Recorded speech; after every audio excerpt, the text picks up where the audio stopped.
Oh, hi, it's your old buddy Zoo. And if you're around my age, I have a little bit of unpleasant news to share with you. And that news is Pokemon is turning 30. 3-0. I've been playing Pokemon for almost my entire life, starting on this beat-up old Game Boy DMG, all the way to the new hotness here with the AYN Thor. So with the 30th anniversary coming up, I wanted to do something a little bit dumb. I don't know, maybe you'll think it's pretty cool. But I wanted to go back and play all the different generations of Pokemon on different retro devices. Starting with Red and Blue, all the way through 3DS and Switch games, I wanted to play each era on a handheld that kind of captured that era's zeitgeist, the vibe, as the youth say nowadays. I'm not benchmarking anything, I'm not running tests. I just kind of wanted to play the games, which I like to play video games. I feel like that's...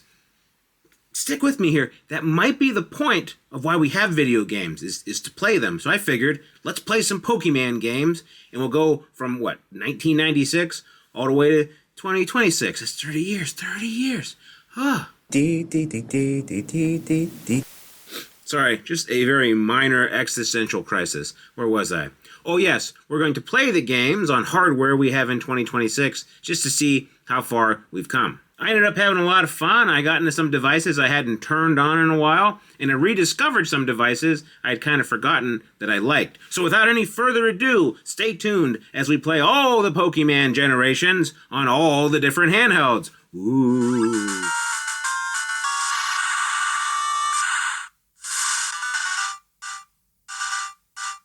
Alright, Gen 1. This is where it all started. 1996 in Japan, 1998 for the rest of us. And I'm playing it on this, the regular old TrimUI Brick. Now before anyone says anything, yeah, you can play Pokemon Red on literally anything. I'm not kidding. My $30 R36S can do this. A phone from 2015 could do this. My toaster could probably do this. I know my old Hewlett-Packard Pentium 2 could play it, because it did play the Japanese version, purely for demo reasons, back in 1996. Wink! But here's the thing. The question isn't, can a device run these games? It's about what feels right. And for Game Boy games, a vertical device like the Brick just kind of makes sense. You're holding it the same way you held a Game Boy. The screen is of similar size. Now, the ratio is not exact, but it's not like you're losing a ton of real estate on the sides. And at $50, come on, that's like the price of lunch for two people nowadays. You get a device that plays every Game Boy and Game Boy Color game ever made flawlessly, and it's in a form factor that feels like the real thing, while being hyper portable. Oh, and you can mess with the color palettes. You can go with your classic black and white, your original Game Boy Color palettes, whatever you want. I'm partial to Super Game Boy 3H. It kind of looks how I remember the DMG looking, even if that's not what it actually looked like in real life. Now, when the Game Boy Color came out, you got Generation 2 of Pokemon. Ooh. Gen 2 gave you Gold, Silver, and Crystal, and it's a lot of people's favorite generation, and honestly, I get it. It introduced the real-time clock, the day-night cycle, being able to go back to Kanto after you beat the Elite Four. These games had a ton of stuff going on, especially compared to the previous generation. We're playing it on the same device here, the TrimUI Brick, and you get that same perfect experience. Pokemon Gold's sprite work looks great on this little screen, and because the Brick has real-time clock support, you actually get the day-night cycle working properly. Look, it's middle of the night because I'm filming this at 9:48 p.m. 2 full generations of Pokemon, flawless, and only $50. If this is all you want, you're done. Stop the video. Go buy a Brick. I'm serious. But you're not gonna stop, are you? Because we both know it gets way more interesting from here. Gen 3, the Game Boy Advance era. And for this one, I'm using the Anbernic RG35XX SP and the 34XX SP. Which, if you haven't seen these, take a look at them. I mean, right next to an actual Game Boy Advance. Look at that. I mean, for all intents and purposes, these are Game Boy Advance SPs. Same clamshell design, same form factor, even roughly the same weight, except these cost anywhere from $50 to $60, and they play everything the Game Boy Advance ever made, plus everything before it. The 35XX SP has a 4x3 screen, which means it's more universal. You can play old 4x3 stuff, you can play 1x1, and you can play 3x2 without too much lost real estate. You see they even put a bezel on there. Plus, they made it in transparent original Pokemon colors. And also, yes, I understand. I have a legitimate problem with these things. I have 2 greens. I have a gray. I have the full color gamut. I got more off camera I can't find right now. I've bought like 4 or 5. I've given them away. I like the 35XX SP, let's just say it.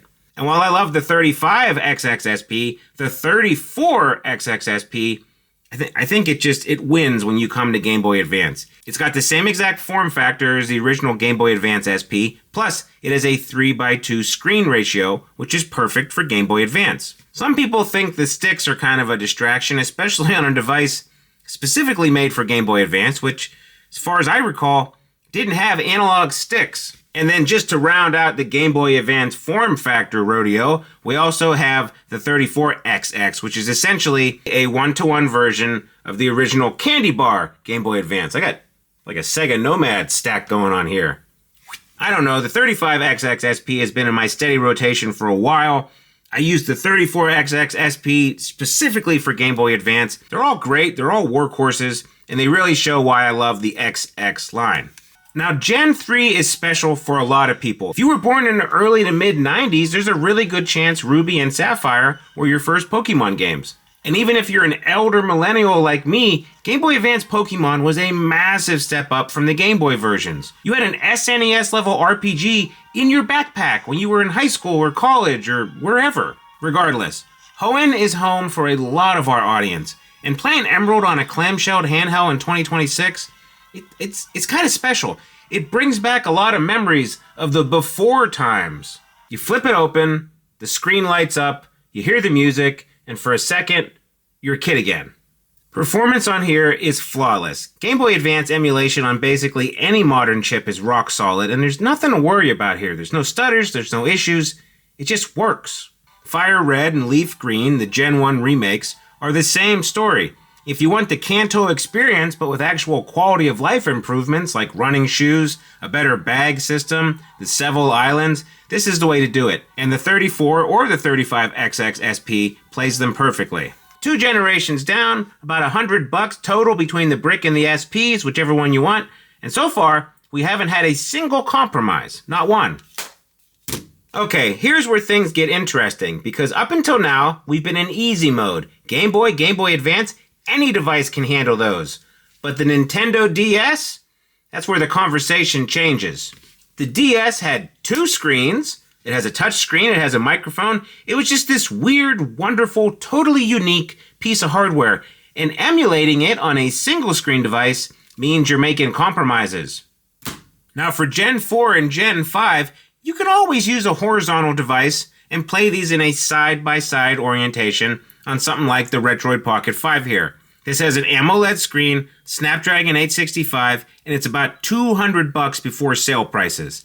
This is the mid-range workhorse sweet spot for a lot of people, and for DS games, it's really solid, albeit a little bit overkill. But let's be honest, you're stacking 2 screens next to each other on one display. You can have them the same size, but a lot of people opt for Biggie Smalls mode here. Regardless, your eyes are doing a lot of jumping between these 2 screens. And for Platinum specifically, that's okay because you're mostly looking at just this one screen. The bottom screen is your menu, top is your game. It just kind of works. But I'd be lying if I said the experience is the same as having 2 separate screens.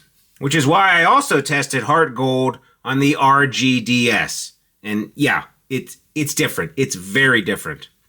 You'll notice right away there's something different because the RGDS has 2 actual screens. Your game is up top and your entire Pokegear setup is below, and it just feels right. The RGDS was kind of an oddball release because when it first came out, it had screen sync issues. We could barely get it to run DS games with any kind of upscaling, but there have been some updates, and Gamma OS is available on here now, so it's much, much better. And if you're looking for a DS machine with no ambitions for 3DS or for extra stuff, it's still pretty solid and it only costs about $90 to $100. You could also just dive into the deep end and get an AYN Thor, but is it really worth $300 just to play DS Pokemon games on a dual screen handheld? Probably not by itself, no, but we'll come back to the Thor. It's got a much bigger party trick to show off later.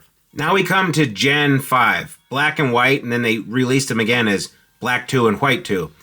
These are the most technically demanding DS Pokemon games out there. Fully animated battle sprites, more complex environments, and some of the best pixel art the series has ever produced. On the RP5, it runs silky smooth upscaled to 1080p, but you'd honestly expect that on a $200 all-purpose device. It might hiccup every once in a while when you're playing at 1080p and have extra features and shaders turned on, but it's basically a flawless experience. Oh, and these games look incredible on the AMOLED screen, by the way.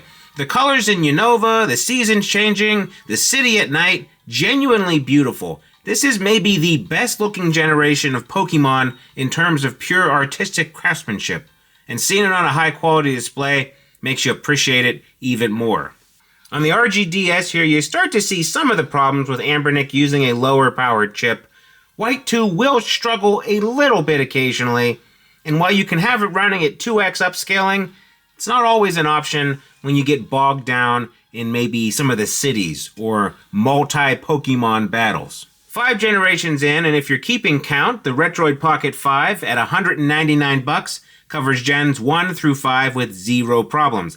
That is the majority of the entire franchise on one device. Not a bad deal. If you want to focus on DS games exclusively though, the RGDS is here for like $90 to $100, but your power margins are a little bit slim on high stress games. Okay, 3DS. This is the one everyone asks about. Can you actually play upscaled 3DS Pokemon games on a handheld in 2026? Yes, you can, and it's kind of wild.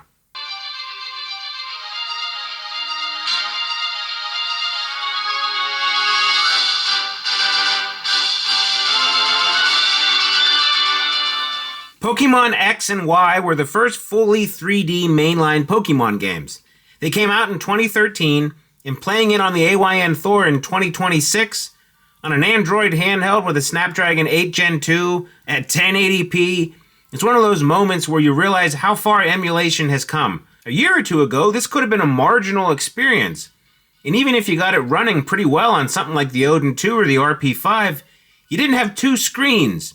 It was a compromised experience. And now, it's legitimately good. It's not always perfect, I want to be clear about that. It's emulation, so there's going to be more input lag than you get on the original hardware. It's not a huge deal in a Pokemon game, but still. And there still are occasional frame dips where the shaders aren't quite catching up to where you're running around, but for the most part, it's really good. You might notice it chugging a little bit, like maybe in the big cities, but out on the routes, in battles, exploring the terrain, it's smooth, it's very playable, and you almost always have enough overhead power to fast forward at 2x.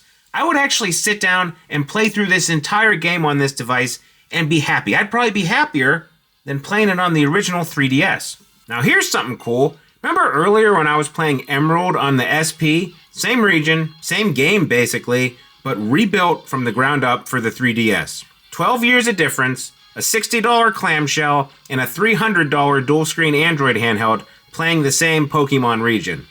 And honestly, both experiences are great. They're different, but they're great. Emerald has the pixel art charm, but Omega Ruby has the full 3D treatment with Mega Evolutions and the Dex Nav and soaring over Hoenn on your bird.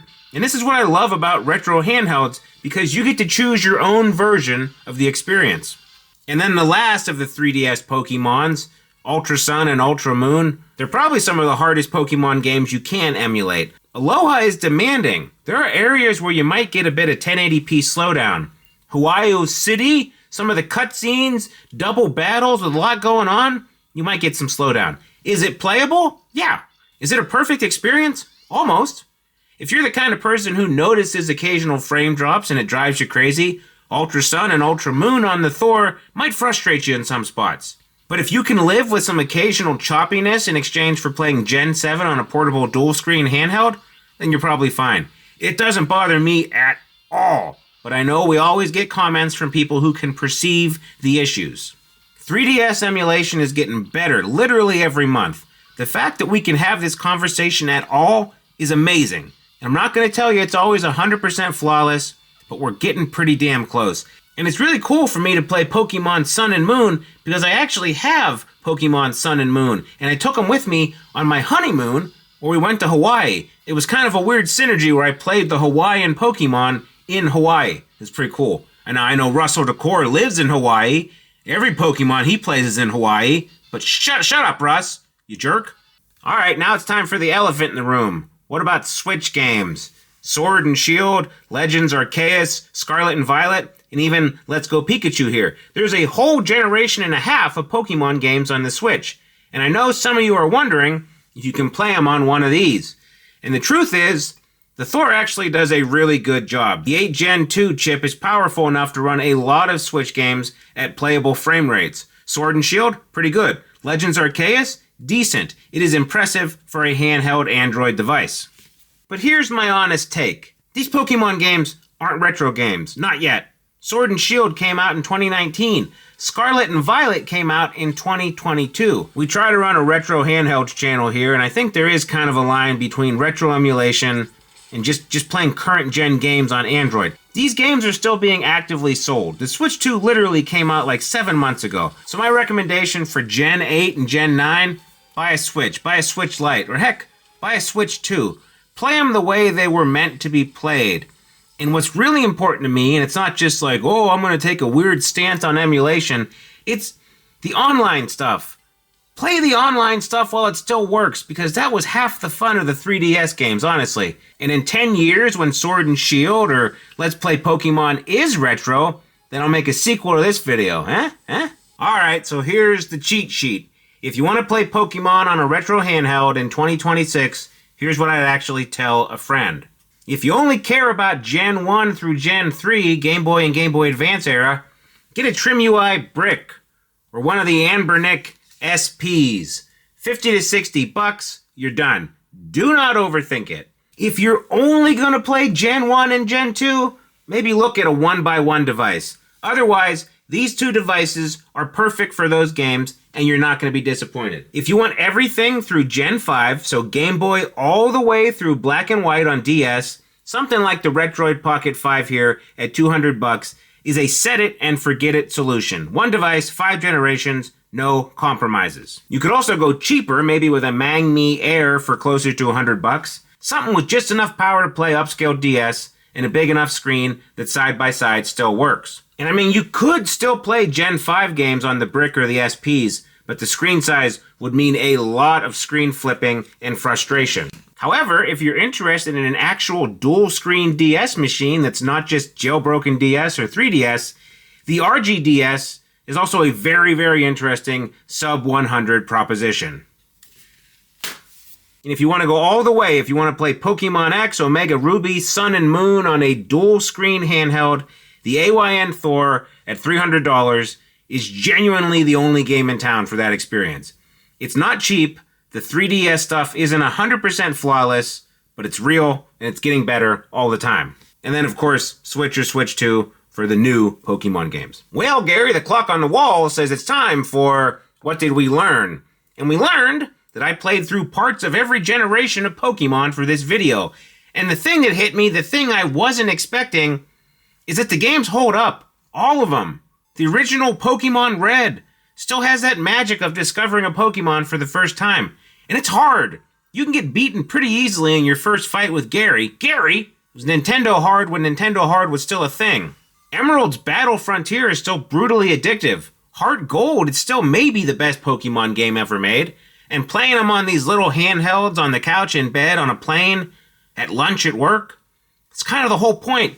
Because Pokemon was always meant to be portable. And 30 years later, we got more ways to carry it with us than ever. Happy 30th, Pokemon. Here's to 30 more. I'll be in my 70s celebrating a geriatric Pikachu in the retirement home. Won't that be fun? If you thought this video was fun, remember to like and subscribe and all that jazz. And let me know in the comments, what's your favorite Pokemon generation? Heck, what's your favorite Pokemon game? Which one of these generations would you play first? And stay tuned to our channel because I'm pretty sure the podcast crew is going to have some thoughts about Pokemans next week. Anyway, thanks for watching and we'll see you next time. Goodbye.